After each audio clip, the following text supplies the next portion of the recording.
Ma'am? Seriously? The mocking laughter rippled across the training yard like a wave of contempt. Captain Sterling stood 6 feet 4 inches tall in his blue-green camo uniform, his thick arms crossed as he looked down at the young woman with long neon blue hair. Boys, look what we got here. Some Instagram princess thinks she can play soldier.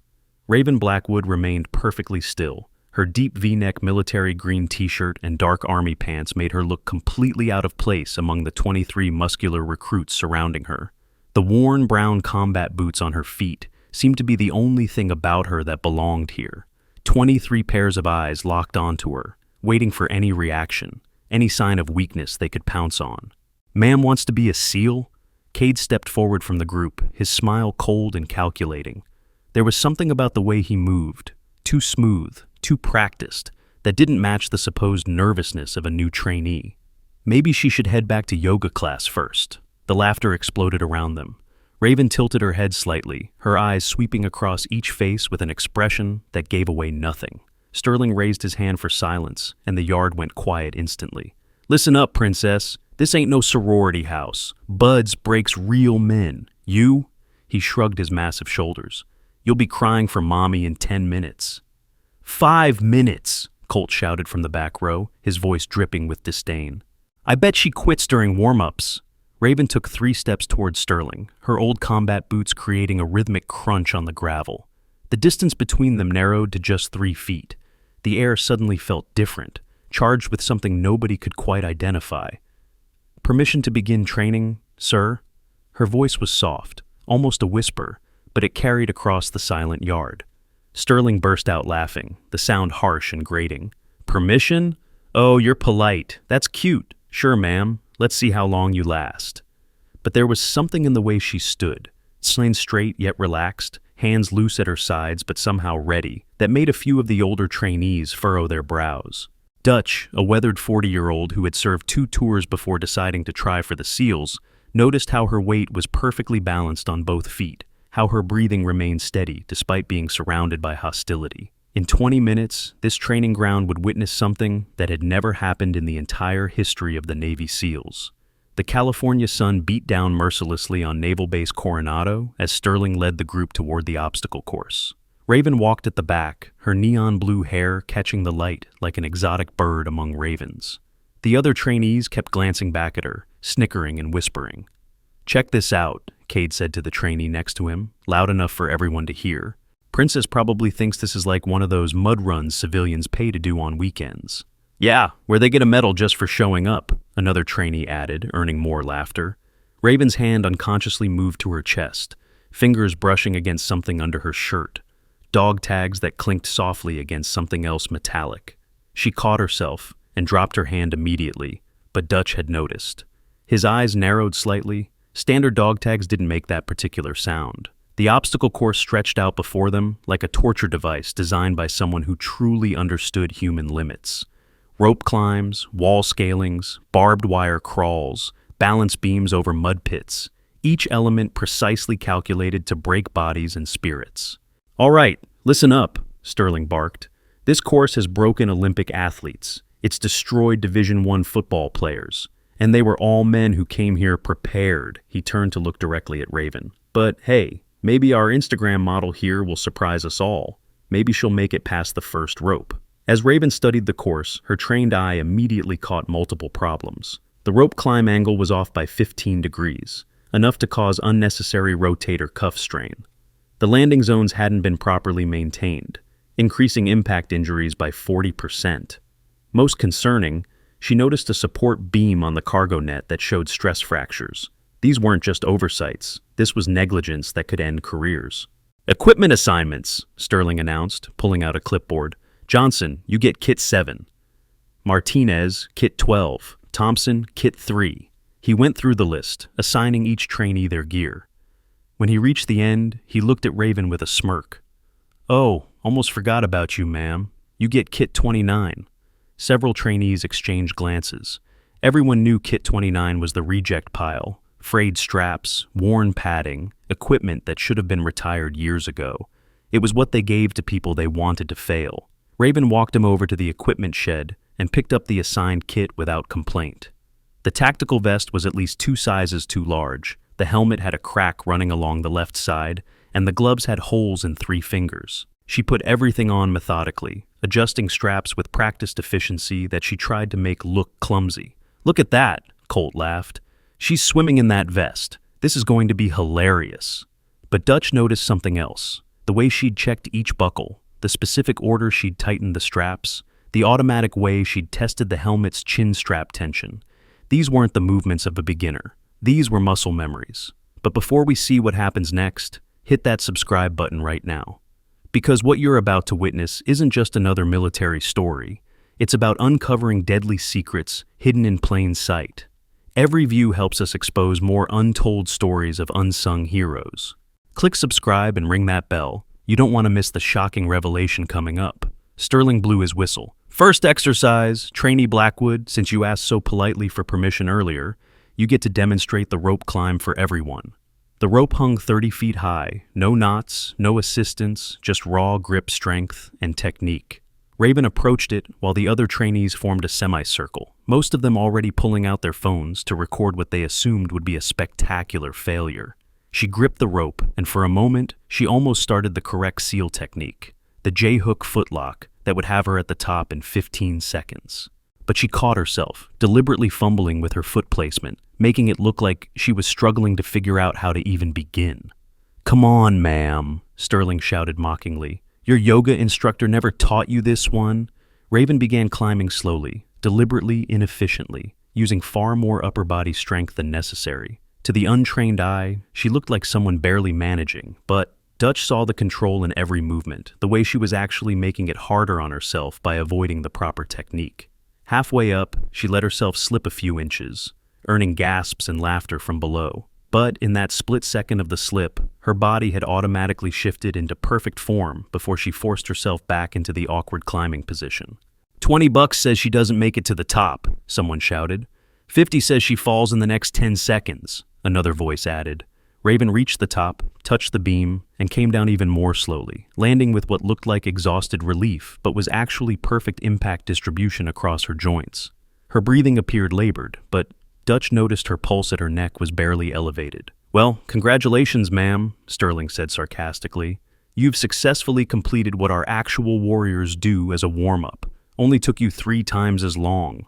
Cade had been watching the entire display with unusual intensity, making notes in a small notebook. Unlike the others, he wasn't laughing. His eyes tracked every micro-movement Raven made, cataloging, analyzing. The morning progressed with brutal efficiency. Each exercise seemed designed to humiliate Raven specifically. The 20-mile run in full gear where Sterling made sure she got the pack with the broken waist strap. The swimming test where her assigned wetsuit had multiple tears that let in freezing water. The weapons assembly where her rifle kit was missing 3 essential pins. But something strange kept happening. Despite every disadvantage, despite equipment that should have made success impossible, she kept completing each task. Not excellently, not impressively, but competently, like someone who was very carefully making sure to stay exactly in the middle of the pack. During the lunch break, while the other trainees gathered in groups, laughing about the morning's entertainment, Raven sat alone, methodically folding her towel. The way she folded it caught Dutch's attention. Perfect 6-inch squares, edges aligned to military precision, the exact method taught in Special Operations Basic. "Hey, ma'am," Colt called out, walking over with 5 other trainees. "We're taking bets on when you're gonna ring that bell." He pointed to the infamous brass bell that trainees rang when they quit. "I've got good odds on you not making it through tomorrow. Want to place a bet on yourself?" Raven looked up at him with calm eyes. "I don't gamble." "Oh, right," Colt smirked. "Probably smart. Save your money for the bus ticket home." As the group walked away laughing, Kate approached from a different angle, sitting down near her but not too close. "Interesting morning," he said casually. "You did better than they expected." Raven didn't respond, just continued eating her MRE with mechanical precision. "You know," Cade continued, his voice lower now, "I noticed things. Like how you knew exactly where the pressure points were on that rope, even though you climbed it wrong. Or how you distributed your weight on the balance beam, like someone who's done it 1,000 times. She finally looked at him, her expression neutral. "I watch a lot of YouTube tutorials." Cade smiled, but it didn't reach his eyes. "Right, YouTube. He stood up, brushing off his pants. "Well, good luck this afternoon. I heard Sterling has something special planned for you." As he walked away, Raven's eyes followed him. There was something about Cade that set off every internal alarm she had. The way he moved, the way he observed, the calculated nature of his interactions. This wasn't standard trainee behavior. She made a mental note to watch him carefully. The afternoon brought weapons training at the range. Sterling gathered everyone around, holding up an M4 carbine. "This is your life. This is your best friend. This is what stands between you and death. And if you can't handle it properly, you're a liability to everyone around you."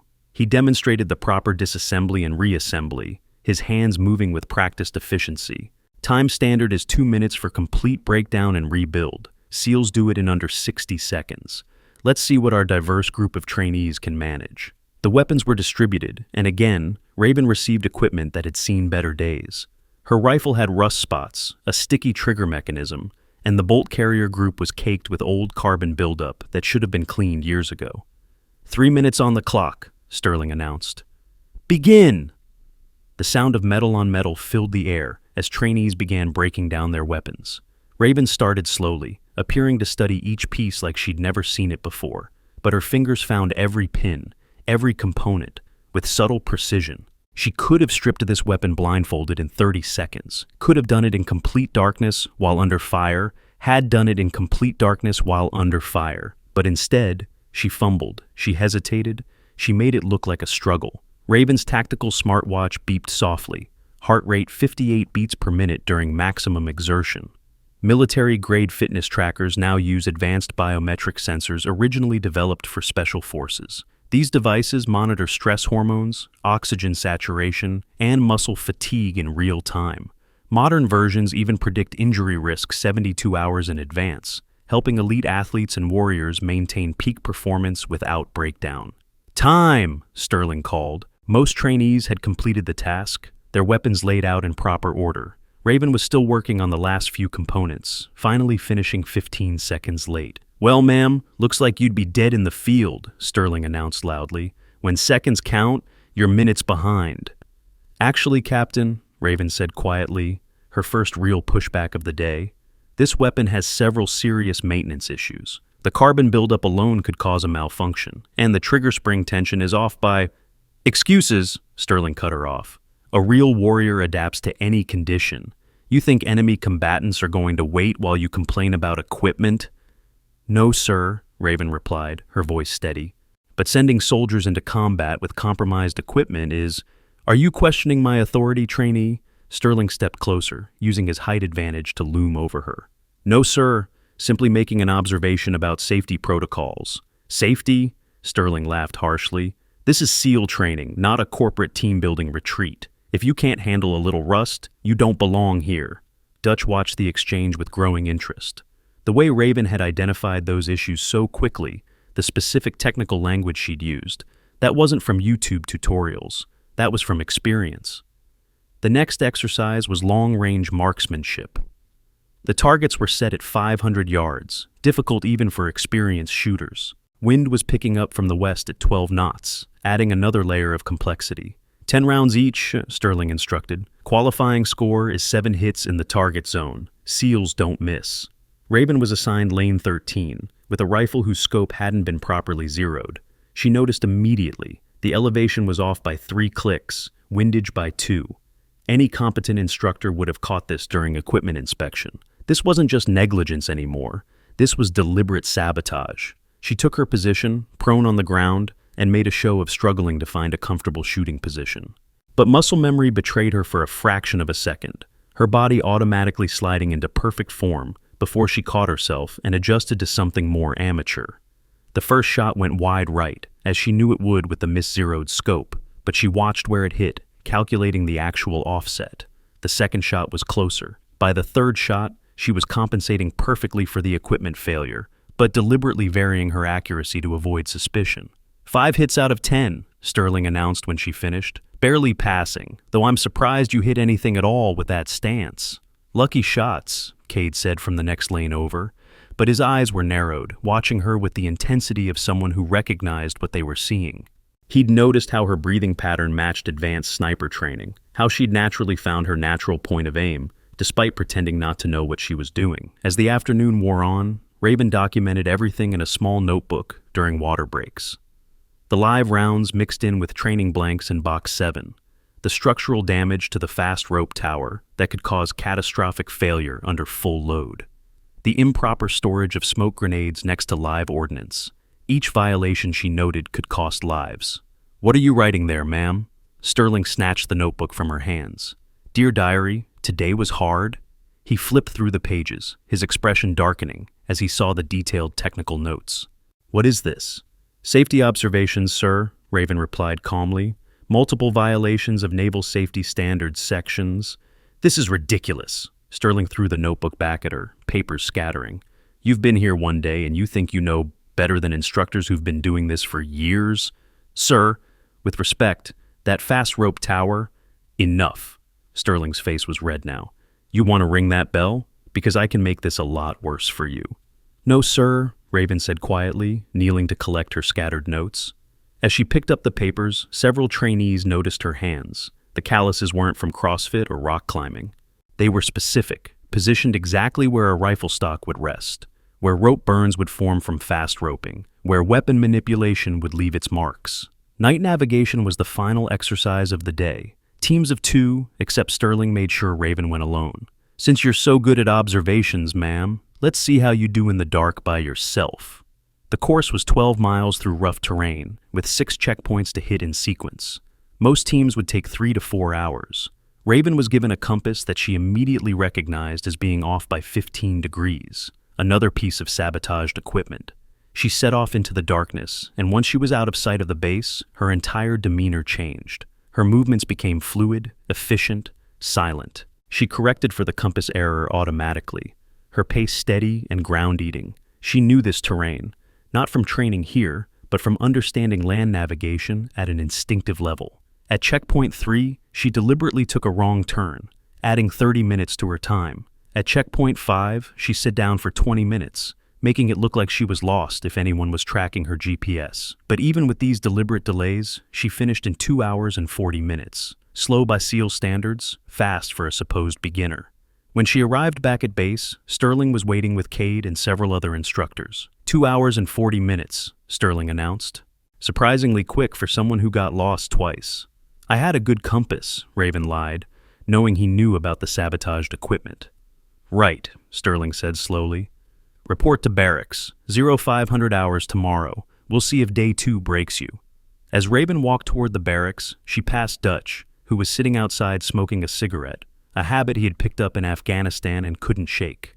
"Interesting first day," he said quietly as she passed. She paused for just a moment. "Every day's interesting here, I imagine." Dutch took a long drag.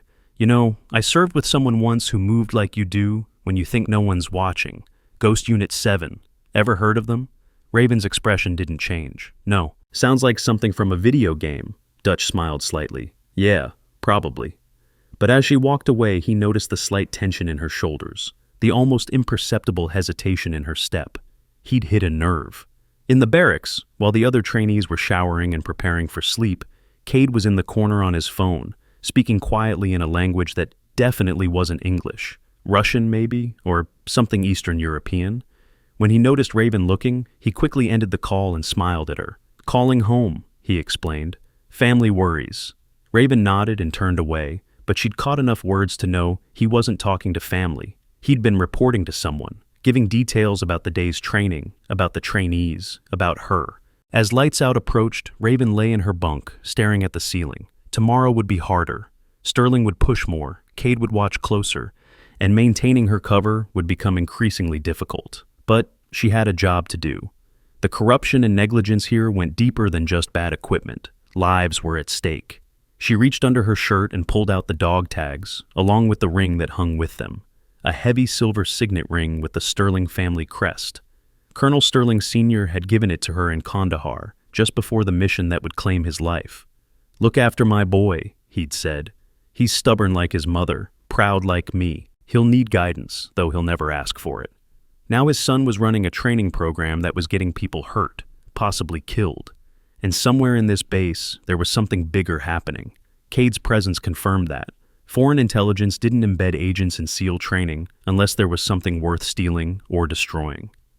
The next morning came too quickly, 0500 hours, and Sterling was already on the training ground, looking fresh and eager to inflict more misery.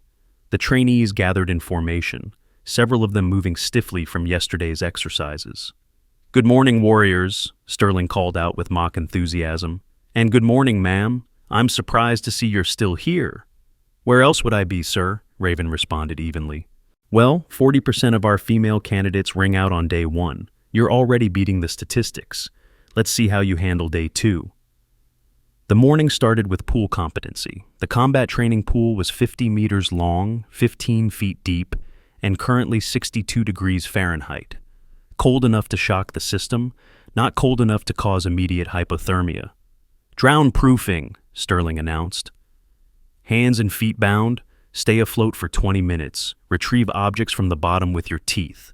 This is where we separate the warriors from the wannabes." As the trainees prepared, Raven noticed Cade positioning himself where he could observe her easily.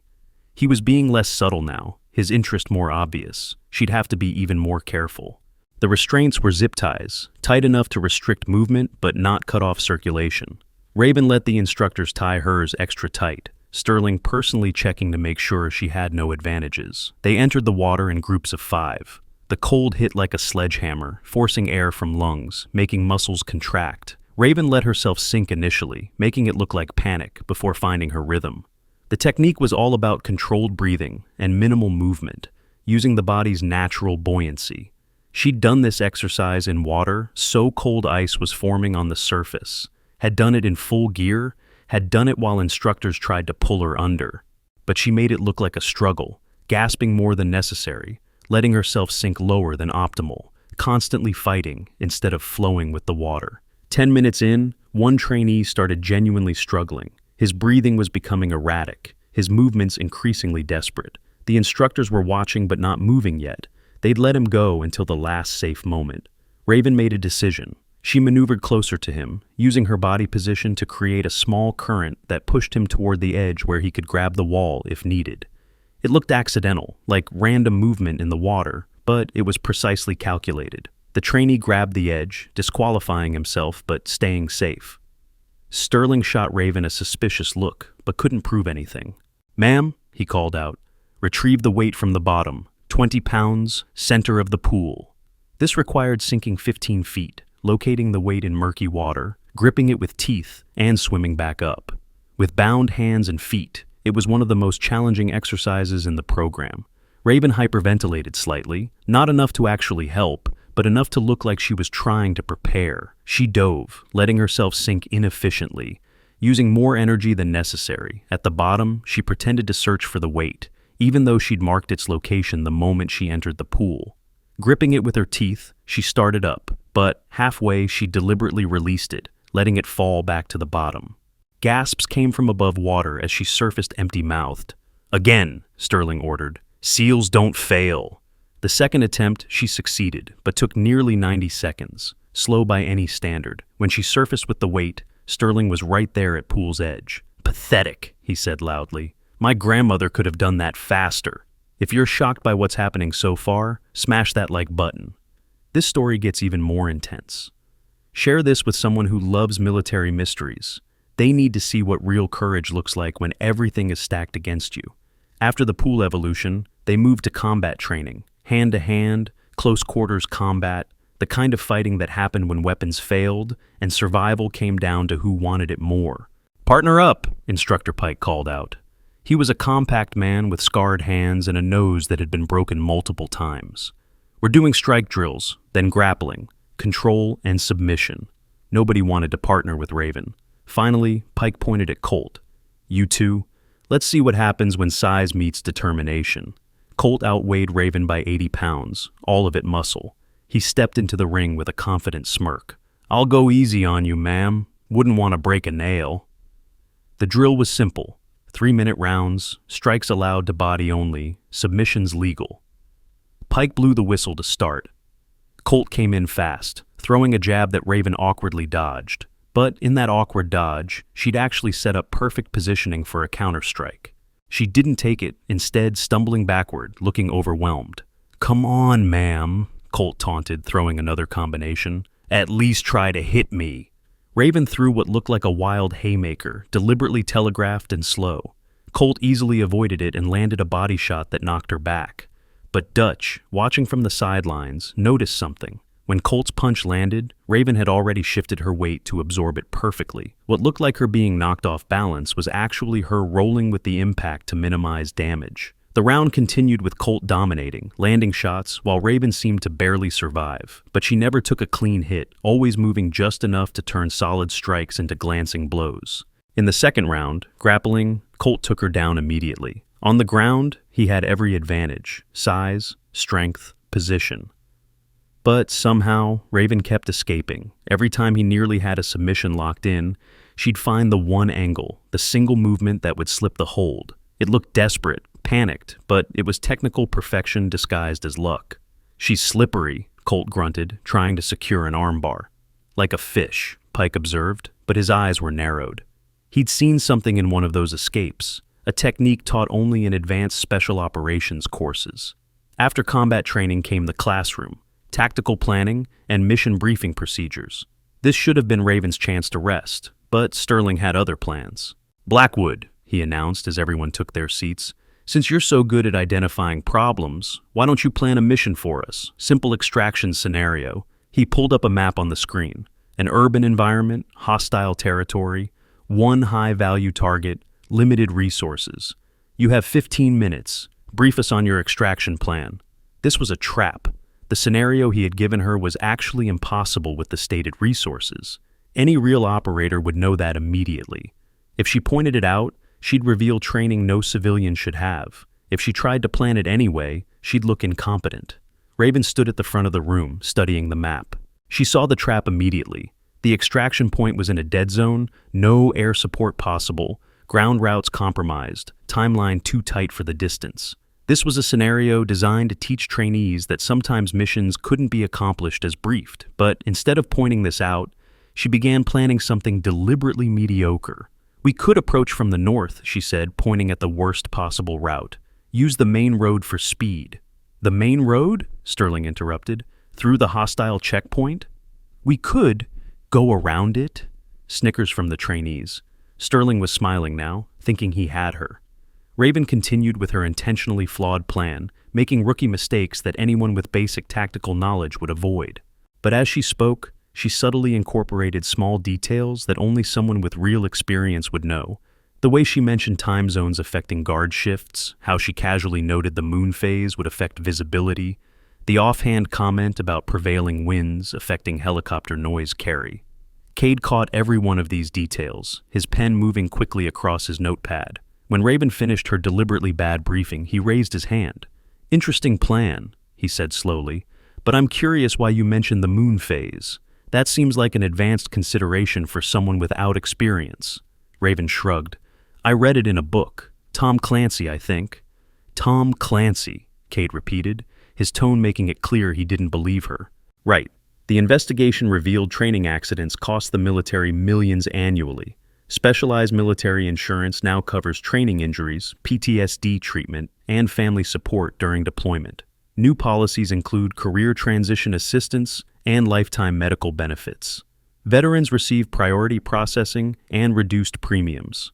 Some programs offer zero-deductible coverage for service-connected conditions, ensuring warriors get support they deserve." The classroom session ended with Sterling assigning Raven extra duty, equipment maintenance for the entire platoon. While the other trainees got a 2-hour rest period, she'd be cleaning weapons, checking gear, and organizing supplies.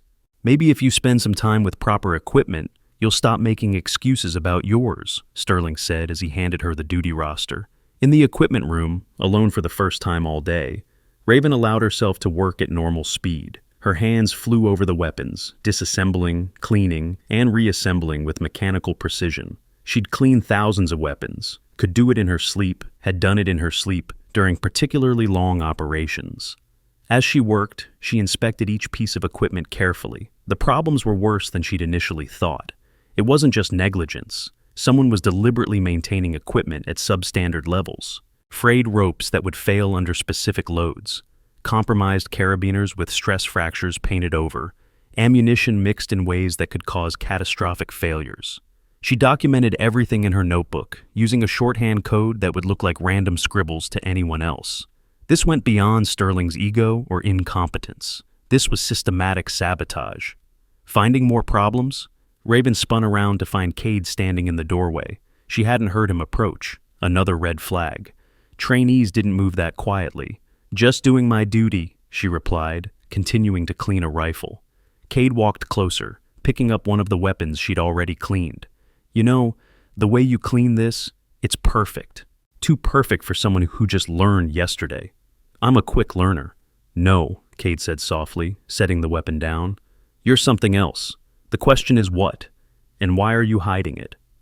"I'm not hiding anything," Raven said evenly. "I'm just trying to make it through training like everyone else." Cade laughed, but there was no humor in it. Everyone else doesn't move like a ghost when they think no one's watching.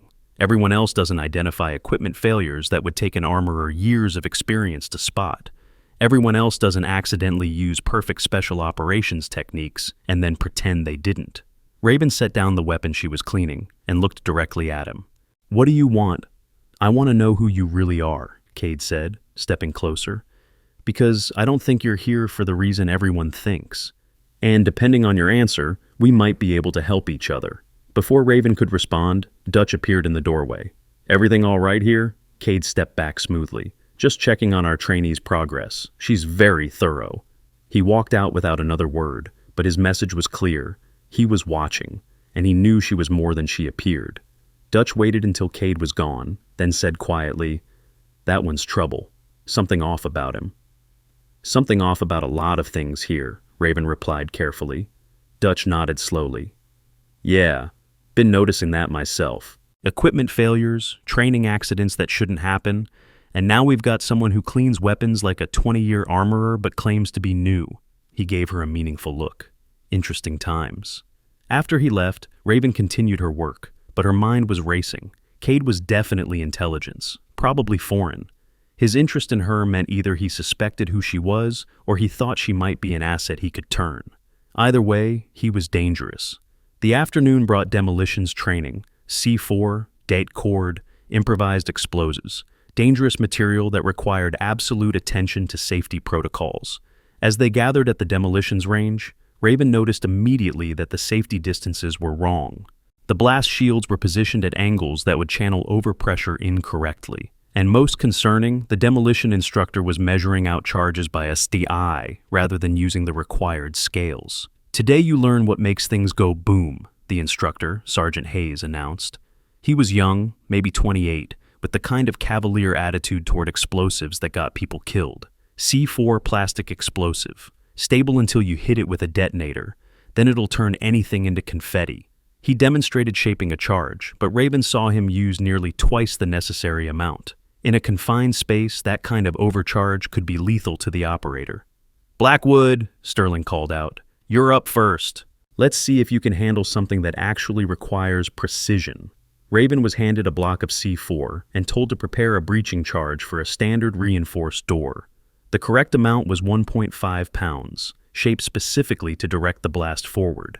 Hayes had given her 3 pounds and was watching with anticipation. She began cutting the explosive, deliberately fumbling with the plastic, but she carefully removed nearly half of it when no one was looking directly at her, palming the excess and dropping it into a waste container. When she shaped the charge, she made it look amateur but actually created perfect blast direction that would minimize dangerous overpressure. "That's not enough," Hayes said, noticing the smaller charge. "You need more boom for a door that thick." "I thought the manual said," Raven began. "The manual?" Hayes laughed. "The manual was written by desk jockeys who've never blown a door in their lives. Double it." This was a direct order to do something unsafe.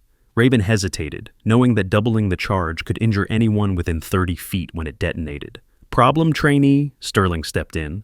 "Are you refusing a direct order?" "No, sir," Raven said quietly.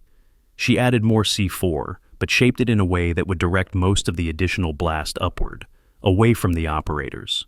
It looked like she was just doing it wrong, but she was actually saving lives. The charge was set, and everyone moved behind the blast shields. Raven noticed Colt and two other trainees were positioned at one of the incorrectly angled shields.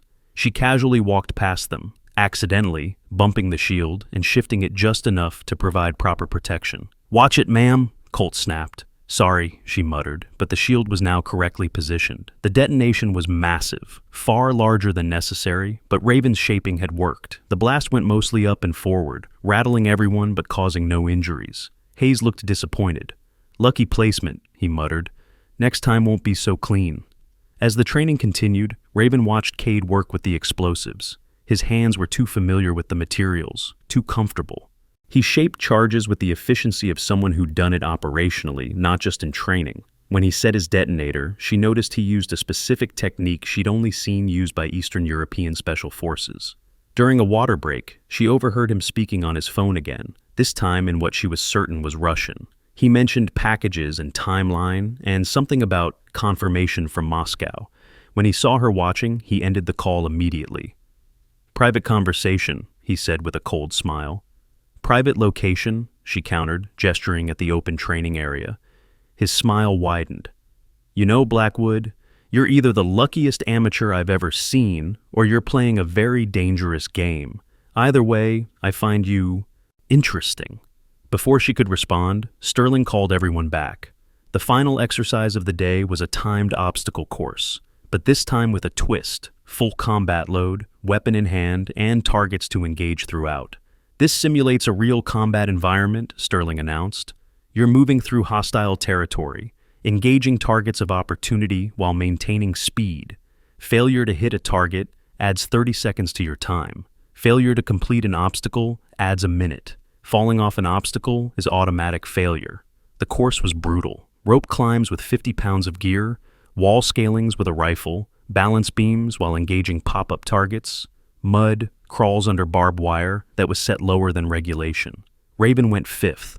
By then, she'd watched the others and identified the rhythm. She started strong, deliberately missing the first two targets to add time to her score.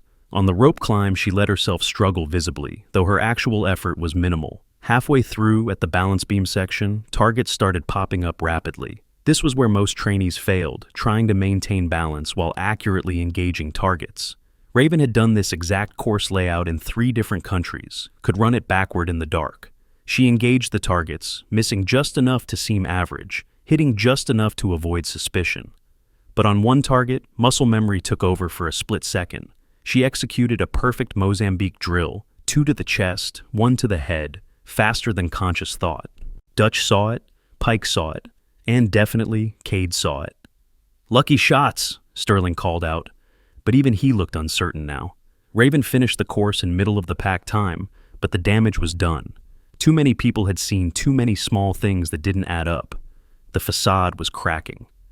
That evening, as the sun set over Coronado, Raven sat on the beach behind the barracks, supposedly exhausted from the day's training. In reality, she was processing intelligence. Cade was definitely Russian intelligence, possibly GRU. The equipment sabotage was systematic, suggesting an inside operation. Sterling was either complicit or incompetently unaware, and somewhere in this, American soldiers were being put at risk. "Mind if I join you?" She looked up to find Colt standing there, his usual cocky demeanor subdued. "Free country," she said. He sat down, maintaining distance. "You know, I've been thinking about that Mozambique drill you pulled today." Raven's muscles tensed slightly. "What drill?" "The perfect triple tap on target 7. 2 chest, 1 head, faster than I've ever seen outside of competition shooters or," he paused, "or people who've done it for real." "Lucky shots," Raven said, echoing Sterling's words. Colt laughed softly. "Yeah, that's what I told myself. But then I started thinking about all the other lucky moments. The way you roll with punches like you've been trained to minimize damage. The way you knew exactly how much C4 to remove to make that charge safer. The way you've identified every single equipment failure that even our instructors missed. What's your point? My point is, either you're the luckiest person alive, or you're here for a reason that has nothing to do with becoming a SEAL." He turned to look at her directly. "And given that Cade's been making phone calls in Russian and someone's been sabotaging our equipment, I'm thinking your reason might be important. Think you know where this is going? Think again.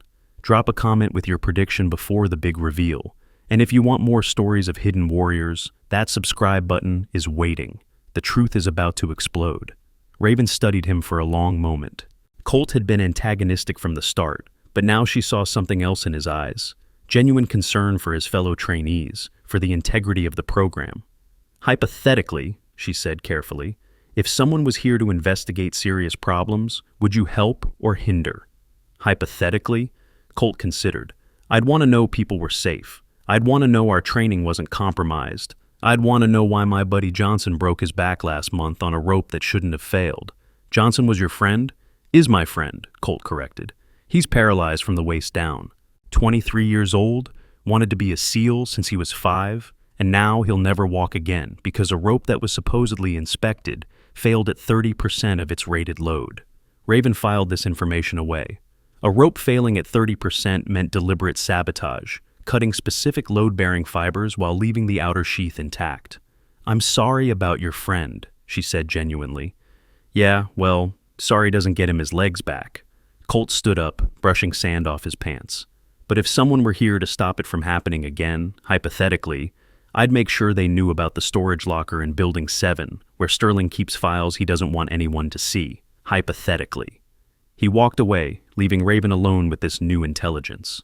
Building 7 was off-limits to trainees, used for administrative storage. If Sterling was hiding files there, they might contain evidence of the systematic failures. Later that night, after lights out, Raven lay in her bunk planning. She needed to access Building 7, but she also needed to maintain her cover long enough to complete her investigation. The balance was becoming increasingly difficult. At 0200 hours, she heard movement. Soft footsteps, professionally quiet.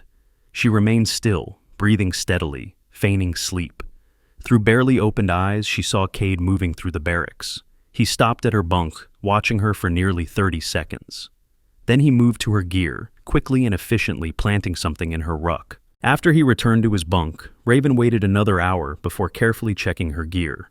She found it immediately, a small electronic device, probably a tracker or listening device. But instead of removing it, she left it in place. Let him think she hadn't noticed. It might be useful to feed him false information later. The next morning brought hand-to-hand combat evaluation. Full contact, tournament style, single elimination. The winner would get a 2-day Liberty Pass. The loser would get extra duty. Matches are randomly assigned, Sterling announced, but Raven noticed him palm something to the instructor drawing names. Her first match was announced, Blackwood versus Morrison, the biggest trainee in the class at 6'6" and 260 pounds. The fighting ring was 20 feet square, padded mats, basic MMA rules. Morrison entered like a gladiator, playing to the crowd of trainees gathered to watch. Sorry about this, ma'am, he said with a grin that suggested he wasn't sorry at all. I'll make it quick. The whistle blew. Morrison charged immediately, using his size advantage. Raven gave ground, letting him think he was controlling the fight. He threw heavy punches that she slipped by millimeters, making it look desperate rather than skilled. But she was reading him, cataloging his patterns. Morrison was strong but predictable. He telegraphed his right hook, dropped his left hand when he kicked, and consistently circled to his right. 3 minutes in, she saw her opening. Morrison threw his signature right hook, fully committed. Instead of backing away as she had been, Raven stepped inside, using his momentum against him. What happened next appeared accidental. She seemed to trip, falling backward while grabbing his arm for support. But the trip was actually a perfect sacrifice throw, and Morrison's own momentum sent him flying over her, landing hard on his back. Before he could recover, Raven accidentally ended up in a perfect rear naked choke position.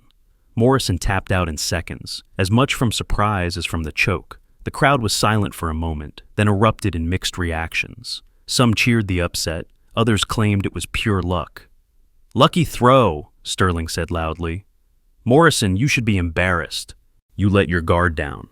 But Pike, the combat instructor, was studying Raven with new interest. That throw hadn't been luck. The entry, the timing, the execution, it was textbook Special Forces combat technique, disguised just enough to look accidental. Raven won her next 2 matches the same way, appearing to stumble into victories, using accidents that were actually perfect technique. By the time she reached the semifinals, even the skeptics were starting to wonder. Her semifinal opponent was Cade. They faced each other across the mat, and Cade smiled coldly. No more accidents now, he said quietly, just for her. Show me who you really are. The whistle blew. Cade moved like a professional, economical, precise, dangerous. He wasn't playing trainee anymore. His first combination was pure Sistema, the Russian Special Forces martial art. His follow-up was Krav Maga. He was testing her, throwing techniques from different disciplines to see how she'd respond. Raven kept her responses generic, textbook MMA defenses that anyone could learn from YouTube. But Cade was forcing her to work harder to maintain the facade. He was systematically cutting off her accident opportunities, positioning himself to prevent the lucky stumbles she'd been using. 5 minutes in, both were breathing hard. Cade had scored points with several solid strikes, but Raven had avoided any serious damage. The crowd was fully engaged now, sensing something different about this match. "You're very good at pretending," Cade whispered during a clinch. "But I know what you are."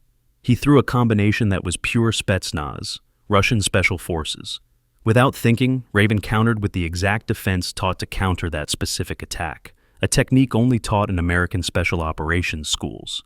The moment she did it, she knew she'd made a mistake. Cade's eyes lit up with triumph. But before he could capitalize, Dutch's voice rang out. "Time! Water break!" There was no scheduled water break, but Pike backed him up. 2 minutes! Hydrate!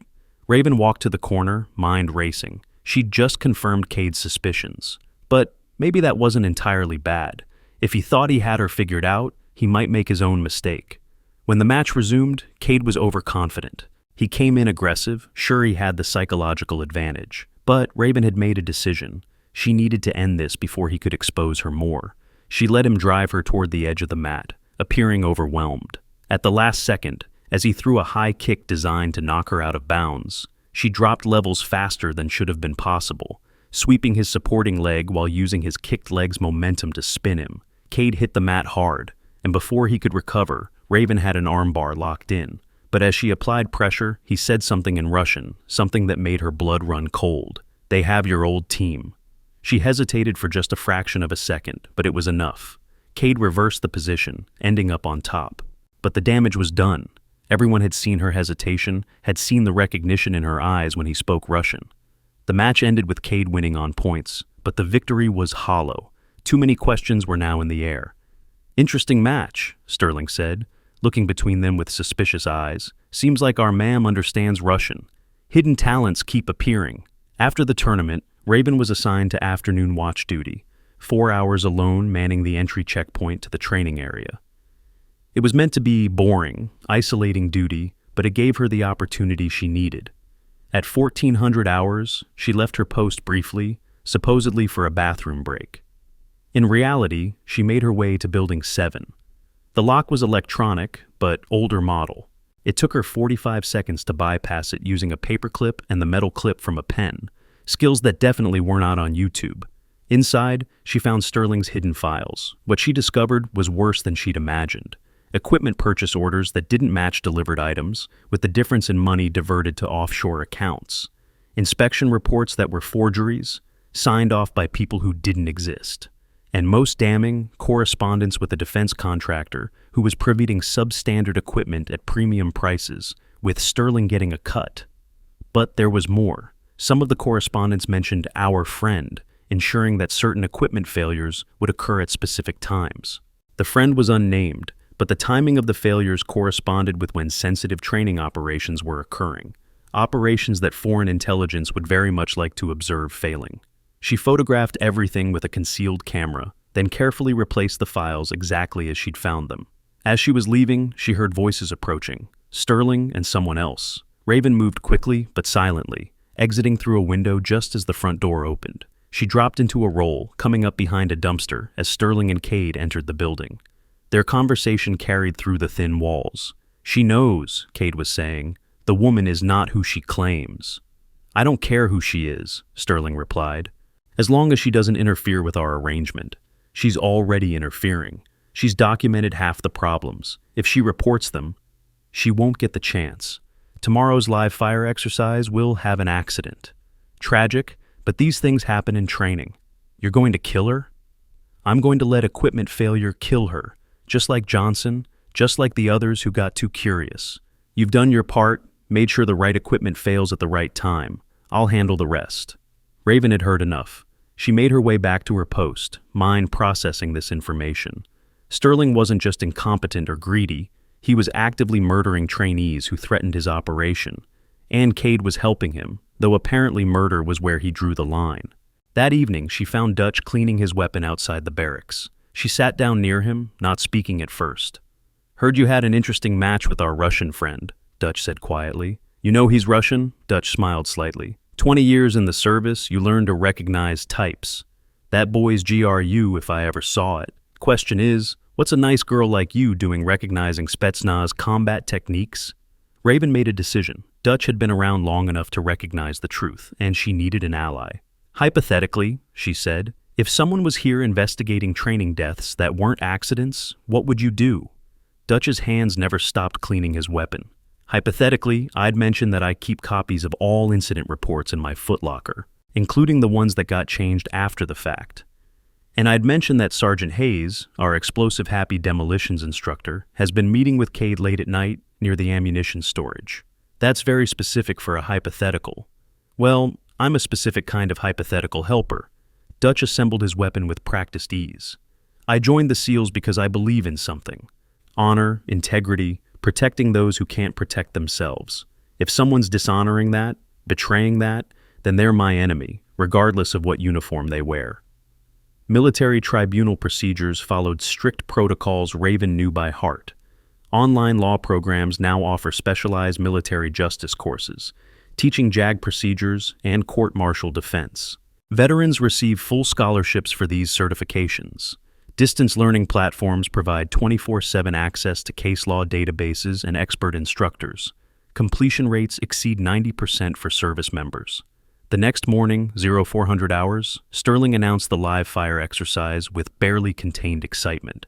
"Today you prove you can perform under real combat conditions. Live ammunition, full speed, no do-overs. This is where SEALs are born or wannabes are revealed." The exercise was a combat simulation through a kill house, a multi-room structure where targets appeared randomly, some hostile, some civilian. Trainees would clear it in teams of 4, live ammunition, with instructors evaluating every decision. "Blackwood," Sterling announced with a smile that didn't reach his eyes, "you're going first. Team leaders get to pick their teams. As our surprising semi-finalist from yesterday, you get that honor." It was a trap. Let her pick a team, then ensure that team had the equipment failures. But Sterling had made a mistake. He'd given her the power to choose who would be with her when things went wrong. "Dutch," she said immediately. "Colt, and—" She looked around, making a calculated decision. "Cade." Sterling's smile faltered. Cade looked genuinely surprised. This wasn't the plan. "Interesting choices," Sterling said slowly. "Gear up. You launch in 20 minutes." In the prep room, Raven checked her equipment meticulously. The rifle she was given had a filed firing pin that would fail after approximately 50 rounds. Her tactical vest had compromised plates that wouldn't stop a rifle round. Her helmet had a crack that would shatter on impact. She quietly swapped equipment with pieces from the spares, making it look like she was just being indecisive. Dutch, watching her, did the same. Colt, catching on, followed suit. Cade, trapped by his own need to maintain cover, had to keep his issued equipment. "Listen up," Raven said quietly to her team. "Something's going to go wrong in there. When it does, follow my lead exactly. No questions, no hesitation." "Why should we—" Cade started. "Because you don't want to be the next Johnson," Dutch said flatly. "And neither do I." They entered the kill house in a stack formation, Raven on point. The first room was clear. The second had 2 hostile targets that Dutch eliminated efficiently. The third room was where it was supposed to happen. Raven felt it before she saw it. The subtle wrongness in the air, the way the light reflected off something that shouldn't be there. The walls had been rigged with small explosive charges, probably just flashbangs, but in a confined space with compromised protective equipment, they could be lethal.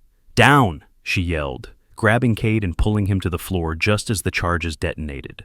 The explosions were larger than flashbangs should be. Shrapnel filled the air where they had been standing. If they'd been wearing the compromised equipment, if they'd been standing, they'd be dead or seriously injured. "What the—" Colt started. "Move!" Raven commanded, her voice carrying the authority she'd been hiding. "Bound Overwatch to the exit. Go!" They moved like a trained unit. Raven directing them with hand signals and voice commands that came from years of experience.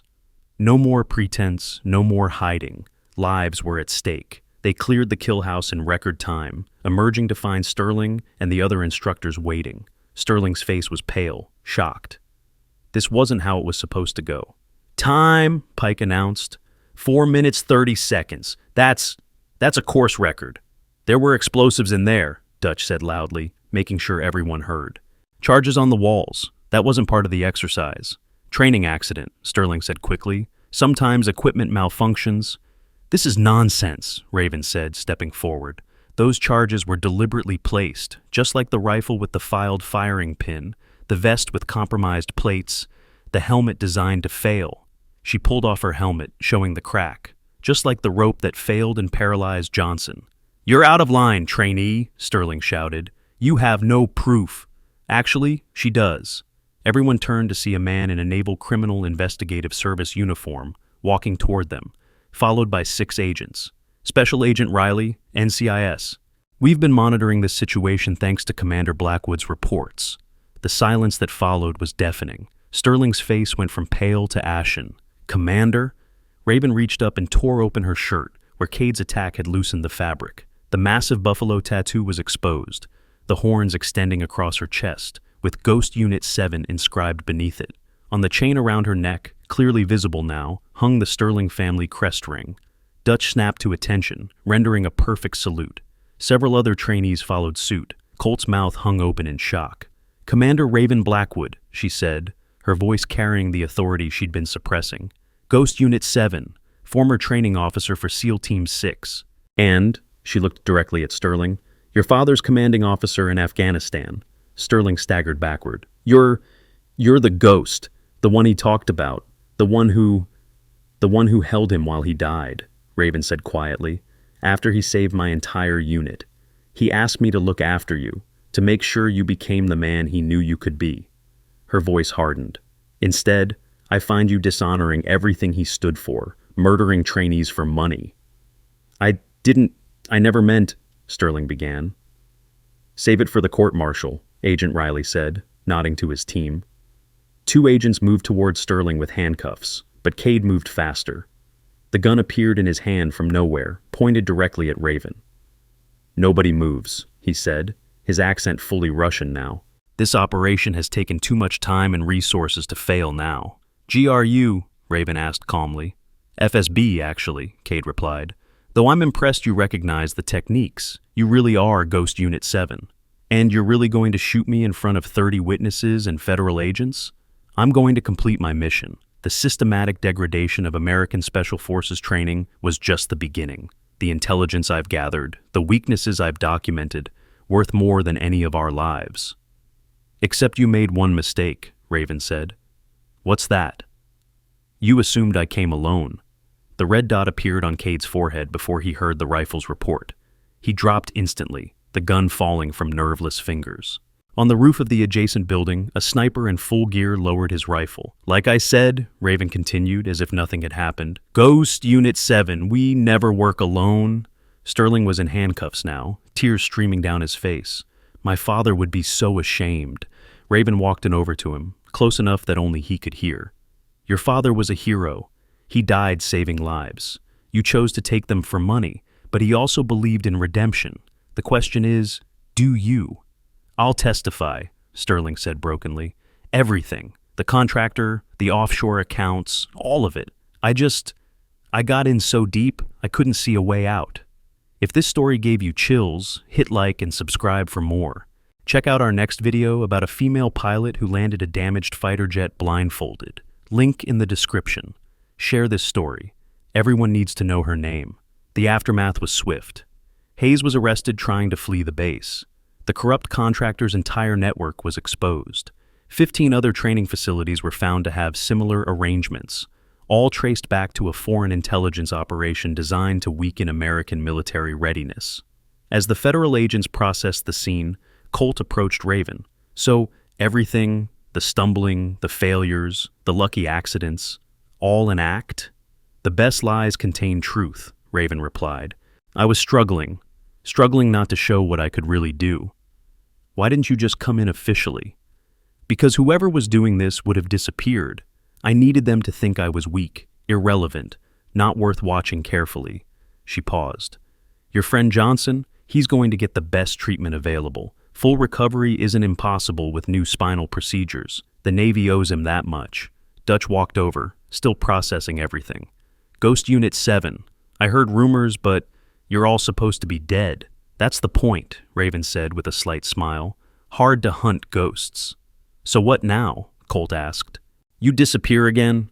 Raven looked around at the gathered trainees, young men and women who'd come here to serve their country, who'd nearly died because of greed and betrayal. Now, we fix this program.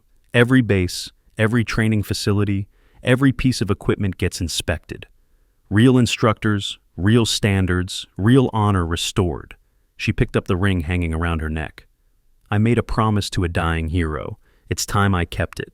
Over the next month, Raven worked with NCIS and Navy leadership to completely overhaul the training program. She personally vetted every instructor, every piece of equipment, every protocol. The trainees who had been there during the exposure were given the option to restart their training under the new system or transfer to other programs with full recommendations. Dutch was promoted to senior instructor, his years of experience and integrity finally recognized. Colt was selected for accelerated officer training, his courage in standing up, despite the risk earning him recognition. One evening, as Raven was preparing to leave Coronado, a package arrived for her. Inside was a photo, her old Ghost Unit 7 team, taken just before their last mission. But the photo had been recent, the metadata showing it was taken just a week ago. Her supposedly dead teammates were very much alive, standing in what looked like a detention facility. The note attached was simple. We survived. Come find us. Viper 7. Her phone rang immediately. The voice on the other end was familiar, though she hadn't heard it in 5 years. Hello, Ghost, the voice said. Ready for your real mission? Who is this? Someone who knows why your team isn't dead. Someone who knows why you were really sent to Coronado. Someone who knows that Sterling's operation was just a distraction from something much bigger. Where are they? Siberia. A facility that doesn't exist, run by people who don't exist, holding prisoners who don't exist. A pause. Your investigation at Coronado proved you're still the ghost we remember. Now it's time to prove you're still the warrior your team needs. The line went dead. Raven looked at the photo again, studying each face. These were people she'd mourned, people she'd thought died because of her decisions. If they were alive, she picked up her gear bag, already packed, always ready. The ring on her chain caught the light, and she remembered Colonel Sterling's words. Sometimes the mission we're given isn't the mission we need to complete. At Coronado, she'd thought she was investigating training accidents. She had uncovered attempted murder and foreign intelligence operations, but apparently, even that was just the surface. Her phone buzzed with an encrypted message. Transport leaves at midnight. Bring everything. Trust no one except the ghost in the mirror. Raven smiled grimly. Ghost Unit 7 had one unbreakable rule. No one gets left behind. If her team was alive, she would find them. If they were prisoners, she would free them. And if someone had orchestrated all of this, Sterling, Cade, the corruption, everything, as a distraction, they were about to learn why Ghost Unit 7 was legend. She looked in the mirror one last time. The woman staring back wasn't the fumbling trainee who'd arrived at Coronado. This was Commander Raven Blackwood, the ghost, the warrior who'd completed missions everyone said were impossible. Time to go to work, she said to her reflection. As she walked out into the night, somewhere in Siberia, 5 warriors in chains looked at the same photo she'd just received. She's coming, one of them said. How do you know? Another asked. Because she's the ghost, and ghosts always find their way home. The moon was full over Coronado as Raven left the base for what she thought would be the last time. But 3 figures watched from the shadows, Dutch, Colt, and, surprisingly, Agent Riley. Think she knows we're supposed to follow her? Colt asked. She knows, Dutch replied. The ghost doesn't miss anything. Then why isn't she stopping us? Riley smiled. Because even ghosts need backup, and something tells me where she's going, she'll need all the help she can get. They moved out, maintaining distance but keeping pace. Whatever came next, Raven Blackwood wouldn't face it alone. The corruption at Coronado had been cleaned out, but the real enemy was still out there. And now they had awakened something they should have left buried. Ghost Unit 7 was operational again. And this time, they weren't hiding in the shadows. The transport was a black helicopter with no markings, waiting at a private airfield 50 miles from Coronado. Raven approached carefully, every sense alert for threats. The pilot was wearing night vision goggles, despite the full moon, his face obscured. "Authentication," he said without preamble. "Viper 77, Raven responded, using a code she hadn't spoken in 5 years. "Welcome back, Commander. We've been waiting." As the helicopter lifted off, Raven saw 3 sets of headlights approaching the airfield. Dutch, Colt, and Riley, right on schedule. Another helicopter was waiting for them. Good. Whatever was waiting in Siberia, she had a feeling she'd need people she could trust. The pilot handed her a sealed folder. "Your briefing, Commander. Burn after reading." Inside were satellite photos of a facility that supposedly didn't exist, personnel files of people who were supposedly dead, and a mission briefing that was supposedly impossible. But impossible was just another word for Tuesday in Ghost Unit 7. The helicopter banked sharply over the Pacific, heading toward a refueling station that didn't appear on any civilian maps. Raven studied the classified briefing by the dim red light of the cabin. Each page revealed another layer of deception that went far beyond Sterling's corruption. Operation Ghost Protocol. 5 years ago, her entire unit had been listed as killed in action after a mission in Afghanistan went sideways. Except the bodies recovered weren't theirs. They were unknowns, dressed in Ghost Unit 7 gear, carrying their tags. The real team had vanished without a trace, and Raven had been told to accept it, to move on, to forget. But someone hadn't forgotten. Someone had been planning this for years. The pilot's voice crackled through her headset. "Commander, we have company.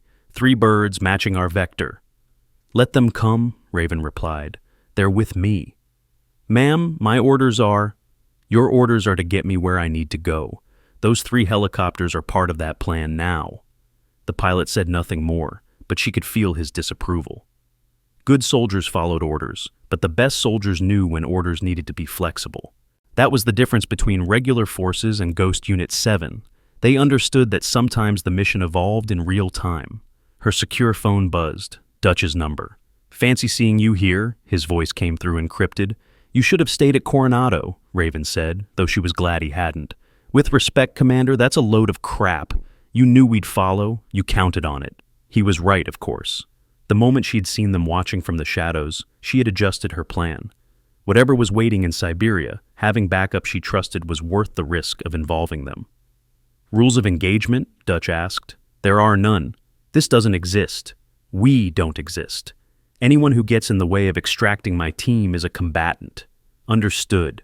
Colt's practically vibrating with excitement. "Kid thinks he's in a movie." "He might wish it was just a movie before this is over," Raven said quietly. "Dutch, what I'm about to do, there's no coming back from it. This isn't sanctioned, it isn't legal, and it isn't safe. You can still turn around." "All due respect, Commander, but shut up. We're in this. Besides, Riley's got some interesting intel you need to hear." The connection switched, and Agent Riley's voice came through. "Commander, I've been investigating Sterling's network for months, but it goes deeper. The defense contractor he was working with, shell company for a black budget operation. Someone in our own government wanted your team disappeared 5 years ago. Why? Because Ghost Unit 7 discovered something in Afghanistan, something that certain people wanted buried. Your team didn't die in that cave, they found something there. And whoever wanted it has been holding them ever since, extracting information, using them." Raven's blood ran cold. "Using them how?" "Ghost Unit 7's missions were all classified beyond even my clearance. But patterns emerged. Every place your team operated, certain intelligence assets later appeared. Techniques only your unit knew were suddenly being used by unknown operators. Someone's been using your supposedly dead team to run operations for 5 years. The implications were staggering. Her team, alive but enslaved, forced to conduct missions for someone who'd betrayed them all. The rage that built in her chest was cold, controlled, lethal. "Who?" she asked simply. "Still working on that. But whoever it is has connections at the highest levels. They knew you'd eventually start looking, so they created the Sterling situation as a distraction. While you were investigating training accidents, they were moving your team to a more secure facility. Siberia, an old Soviet gulag, updated with modern security. Satellite footage shows heat signatures consistent with a prisoner population, but officially it's abandoned. The Russians claim no knowledge, which means it's either FSB black site or someone's paying them enormous amounts to look the other way. The helicopters flew in formation through the night, refueling twice at stations that required no paperwork, no flight logs, nothing that would prove they had ever been there. Each stop brought them closer to Siberia, closer to answers, closer to a confrontation 5 years in the making. During the third refueling, Colt approached her. "Commander, can I ask you something?" "Go ahead." "Why the elaborate cover at Coronado? Why not just investigate as yourself?" Raven looked at the young man, seeing in him the same idealism she'd once had. "Because the person behind this knows me, knows how I operate. If Commander Blackwood had shown up asking questions, everything would have been sanitized before I arrived. But a weak female trainee? She's beneath notice, irrelevant, not worth the effort to hide things from. So you let them humiliate you, hurt you, all to maintain cover? Physical pain is temporary. Humiliation is just ego. But my team suffering in captivity for 5 years?" She shook her head. "That's unacceptable." "How do you do it?" Colt asked. "How do you turn it off? The anger, the need to fight back." "You don't turn it off," Raven replied. "You store it. Every insult, every dismissal, every moment they thought you were weak. You remember it all. And when the time comes, you use that stored energy to destroy them." "Is that time coming?" Raven looked toward the northeast, toward Siberia. 20 hours from now, give or take. The facility appeared on satellite imagery as a dark smudge against white snow, surrounded by 3 layers of fencing and what looked like automated defense systems. The nearest town was 200 miles away, the nearest military base 300. It was as isolated as anywhere on Earth could be. "Thermal imaging shows 42 guards," Riley reported over the secure comm, "plus an unknown number inside the main building. Your team's heat signatures are in the sub-basement, consistent with cell blocks. Automated defenses? Motion sensors, infrared, probably acoustic. Someone spent serious money on this. We're not getting in quietly." "Then we don't," Raven said. "Dutch, you remember the Baghdad incident?" "Which one? We had several. The one where Ghost Unit 7 didn't exist." Dutch was quiet for a moment, then laughed. "You're insane. That's your plan?" "What's the Baghdad incident?" Colt asked. "Classified," Dutch and Raven said simultaneously. "But essentially," Dutch continued, "it involves making so much noise that stealth becomes irrelevant. If everyone's looking at the explosion, nobody notices the ghost walking through the front door." The helicopter set down 50 miles from the facility, in a valley that provided concealment from satellite observation. The temperature was -20 Fahrenheit, the wind cutting through even their Arctic gear. "Weapons check," Raven ordered. Each of them had equipped themselves from a cache that definitely didn't exist. Weapons that had no serial numbers, ammunition that couldn't be traced. "Commander," Riley said, checking his tablet, "I'm getting chatter. Someone knows we're here." "Good," Raven replied. "I want them to know. I want them nervous. I want them to make mistakes." She pulled out a satellite phone and dialed a number from memory. It rang 3 times before a familiar voice answered. "This is Director Harrison," the voice said. "Hello, Marcus," Raven said calmly. "Surprised to hear from a ghost?" Silence for several seconds. Then, "Raven, you're supposed to be at Coronado. Finish that job. Sterling's in custody, the foreign agent is dead, the corruption is exposed. Good distraction, by the way. Almost worked." "I don't know what you're talking about." "Sure you do. You're the one who classified Ghost Unit 7's last mission beyond even presidential oversight. You're the one who declared us all dead without recovering actual bodies. You're the one who's been running my team as deniable assets for 5 years. You're delusional. Your team died in Afghanistan. You need to accept that and move on." "Interesting, because I'm looking at thermal imaging of them right now. Sub-basement of a facility that doesn't exist, in a country we're not supposed to be operating in, guarded by people who aren't officially there." Another pause. "You have no idea what you're interfering with. Enlighten me." "Your team found something in that cave, something that changes everything, something that couldn't be allowed to become public knowledge. They had to be contained." "So you enslaved them?" "I gave them purpose. Their skills have served national security in ways you can't imagine. Against their will. They're soldiers, Following orders is what they do. They're Americans. Freedom is what they fight for. Harrison laughed bitterly. Freedom? You still believe in that fantasy? There's only power in those willing to use it. Your team understood that eventually. They've been quite cooperative the last 2 years. What did you do to them? Enhanced interrogation, pharmaceutical compliance, psychological reconditioning, standard procedures for creating perfectly deniable assets. They don't even remember their real names anymore. Raven's hand tightened on the phone until the plastic creaked. I'm coming for them. You'll die trying. That facility is impregnable. Ghost Unit 7 specialized in the impossible, remember? You're one person with 3 amateurs. I have 40 trained operators and automated systems that will cut you down before you reach the first fence. Marcus, Raven said softly, you forgot one thing. What's that? I'm not alone. She ended the call and turned to her team. He'll panic now. Start moving assets. Probably try to relocate the prisoners. That gives us a window. How long? Dutch asked. 6 hours, maybe less. Then we better move. They traveled over land using stolen local vehicles, switching twice to avoid detection. The closer they got to the facility, the more Raven felt the familiar pre-mission calm descending. This was what she was made for, what she'd trained for, what Ghost Unit 7 had perfected, the impossible mission that everyone said couldn't be done. 4 miles from the facility, they established an observation post. Through high-powered scopes, they could see the guards, the defensive positions, the automated turrets. It was a fortress designed to keep people in and others out. I count 6 guard towers, Colt reported. Overlapping fields of fire, no blind spots. Main entrance is a kill box, Dutch added.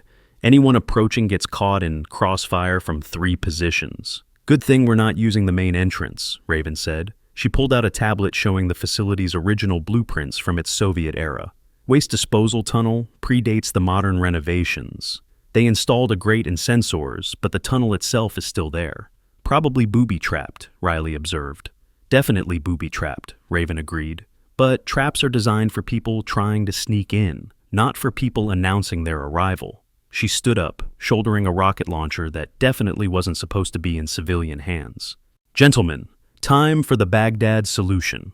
The first rocket hit the main gate, destroying it and the 2 guard positions flanking it. The second hit the primary power transformer. The third took out the communications array. In 30 seconds, the facility went from fortress to chaos. Alarms screamed. Guards scrambled for positions. Automated defenses swiveled, searching for targets. And in that chaos, 4 shadows moved toward the waste tunnel. Dutch reached it first, quickly disabling the motion sensor with a frequency jammer. Colt cut through the grate with thermal charges. Riley watched their 6 while Raven studied the tunnel. Laser grid, she observed. Touch one beam and the tunnel floods with gas. So we don't touch them, Dutch said, pulling out a can of theatrical smoke spray. The lasers became visible, creating a deadly maze of red lines. Nobody's that flexible, Colt said. Raven was already moving, her body contorting in ways that seemed impossible. Years of training, of yoga, of combat movement, all came together as she navigated the laser field. It took her 3 minutes to reach the control panel on the far side. She disabled it with practiced efficiency. Clear, she called back. They moved through the tunnel quickly, emerging in a maintenance area inside the facility. Guards were running past, heading toward the main gate and the chaos there. Nobody expected infiltrators to already be inside. Raven pulled up the facility layout on her tablet. Subbasement is this way. Riley, can you get into their systems? Riley was already working on a wall-mounted terminal. Give me 90 seconds. It took him 60. I'm in. Disabling internal sensors. Done. You've got maybe 10 minutes before they realize their internal security is compromised. Prisoner manifest? Raven asked. Encrypted, but there. 5 prisoners, designated only by numbers. Cell block 7. Lucky 7, Dutch muttered. These bastards have a sense of irony. They descended deeper into the facility, encountering only 2 guards who were quickly and quietly neutralized. The sub-basement was cold, sterile, all concrete and steel. The kind of place designed to break spirits. Cell block 7 was behind a massive steel door with electronic locks. Riley worked his magic again while the others watched for guards. Commander, Dutch said quietly, what if they're right? What if your team has been reconditioned? They might not recognize you. They might even fight you. Then I'll remind them who they are, Raven replied. Ghost Unit 7 doesn't leave anyone behind. Even if they've forgotten that, I haven't. The lock disengaged with a heavy clunk. The door swung open, revealing a corridor with 5 cells. Through the small windows, Raven could see figures in each cell. Her team. Alive. She approached the first cell, looking through the window.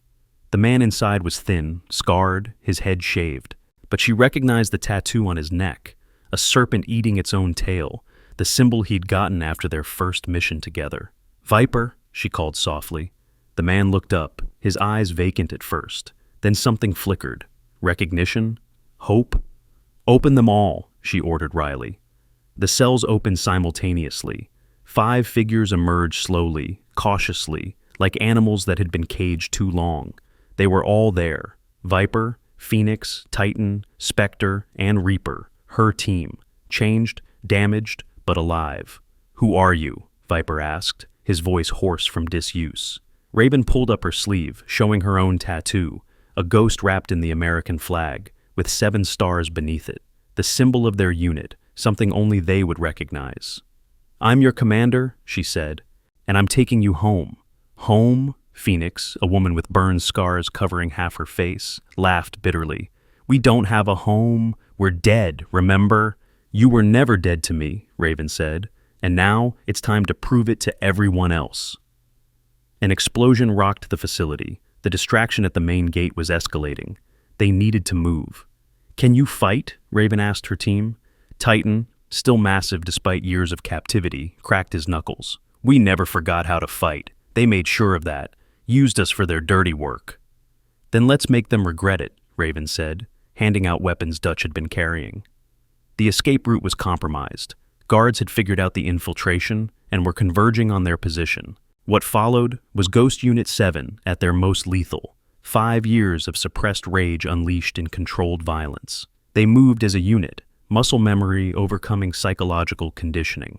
Viper and Phoenix took point, Titan and Spectre covered the flanks, Reaper brought up the rear, and Raven orchestrated it all, her team responding to her commands without conscious thought.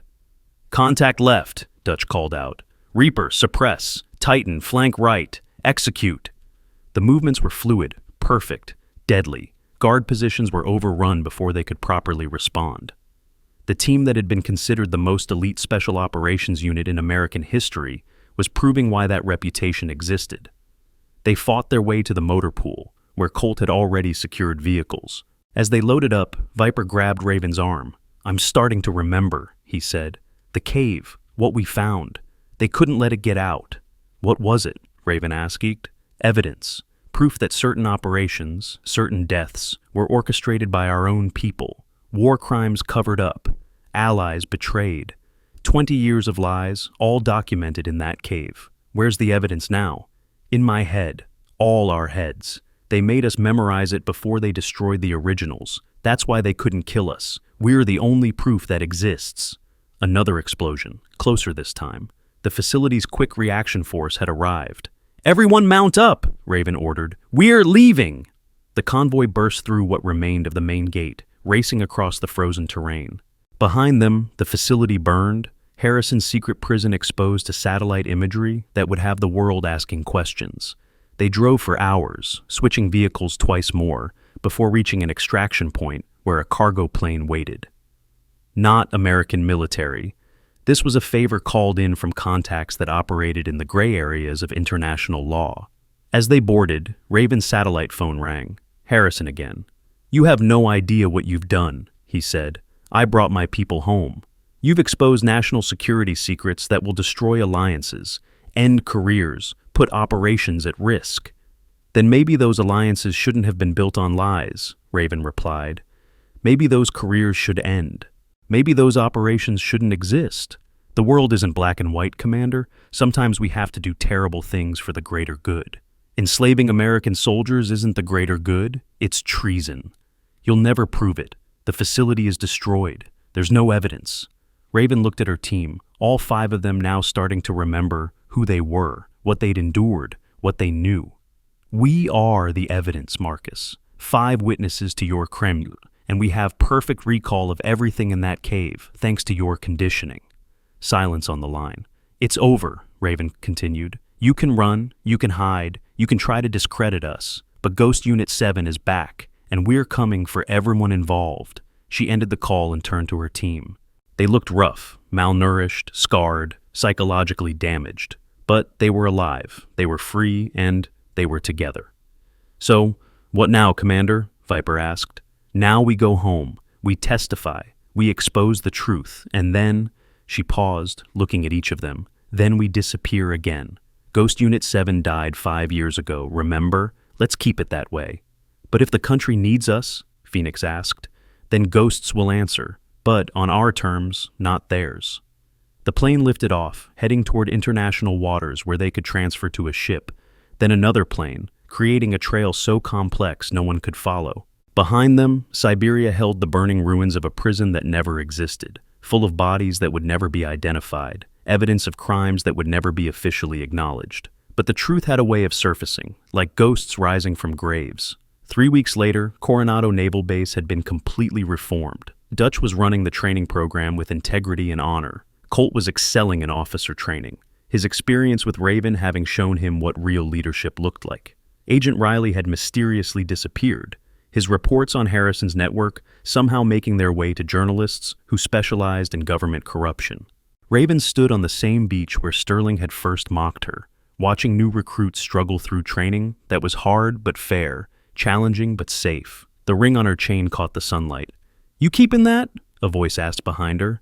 She turned to find Viper, looking healthier after weeks of recovery. The whole team was slowly healing, physically and mentally. "It's a reminder," she said, touching the ring, "that even good men can lose their way. That honor isn't inherited, it's chosen. That promises to the dead matter as much as promises to the living. Sterling's old man would be proud of what you did, saving his son from himself. Captain Sterling was in military prison, but he was alive, cooperating fully with investigators. His testimony had exposed a network of corruption that went all the way to Harrison's office. The director had disappeared, but Raven knew they'd cross paths again. Men like Harrison didn't give up easily. "Ma'am?" A young female recruit approached nervously. "Sorry to interrupt, but are you Commander Blackwood?" "I'm nobody," Raven replied. "Just someone visiting. It's just, we heard stories about a woman who exposed the corruption, who saved the program, who brought down a conspiracy. They say she had blue hair and could outfight anyone." Raven smiled slightly. "Stories have a way of growing in the telling. I'm sure whoever she was just doing her job." The recruit nodded and ran back to her unit, but kept glancing back. "You've become a legend," Viper observed. "Legends are dead people others tell stories about. I'm very much alive. For now, Harrison won't let this go." "I'm counting on it," Raven said. "He'll come for us eventually, and when he does, we'll be ready."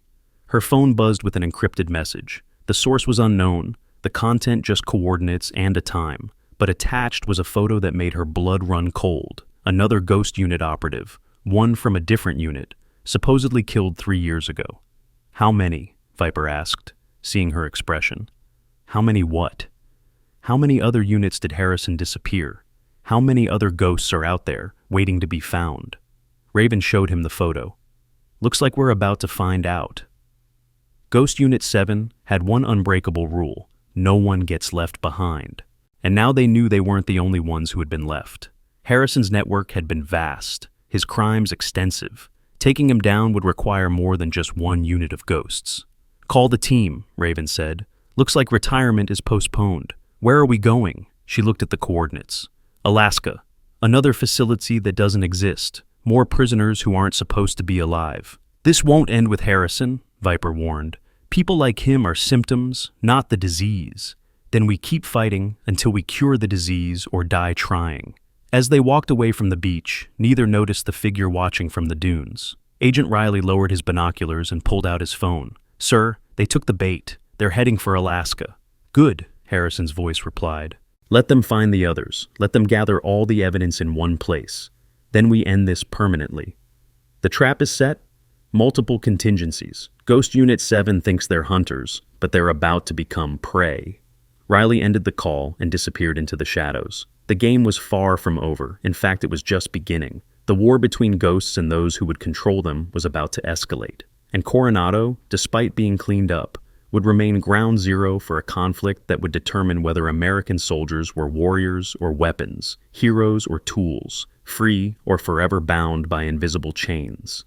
Raven Blackwood had won the first battle. But the war? The war would test everything Ghost Unit 7 stood for. As their plane lifted off from a private airfield, heading north toward Alaska and another impossible mission, Raven pulled out the photo of her team from 5 years ago. They'd all been so young, so certain of their purpose. Now they were scarred, wiser, more dangerous. "You know this is probably a trap," Phoenix said, looking over her shoulder. "Definitely a trap," Raven agreed. "And we're going anyway?"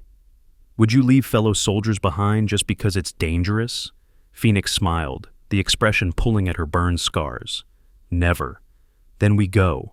And if it's a trap, we spring it, survive it, and turn it against them." "Just like old times," Titan rumbled from his seat. "No," Raven corrected. "Old times, we followed orders without question. This time, we make our own rules." The plane banked north, carrying 6 ghosts toward a confrontation that would determine not just their fate, but the fate of every special operations soldier who'd ever been betrayed by those they served. The corruption at Coronado had been just the beginning. The real enemy was still out there, still operating, still believing they could control the uncontrollable. They were about to learn that some ghosts refused to stay buried, and Commander Raven Blackwood, the woman they'd tried to break with mockery and attempted murder, was about to show them what happened when you awakened a ghost with nothing left to lose and everything to fight for. The mission continued, the war escalated, and somewhere in the shadows, more ghosts waited for liberation. Ghost Unit 7 was no longer just a call sign. It had become a promise that no soldier would be abandoned, no betrayal would go unanswered, and no corrupt official would sleep safely knowing they were out there, hunting, watching, waiting. Because ghosts never truly die. They just wait for the perfect moment to return.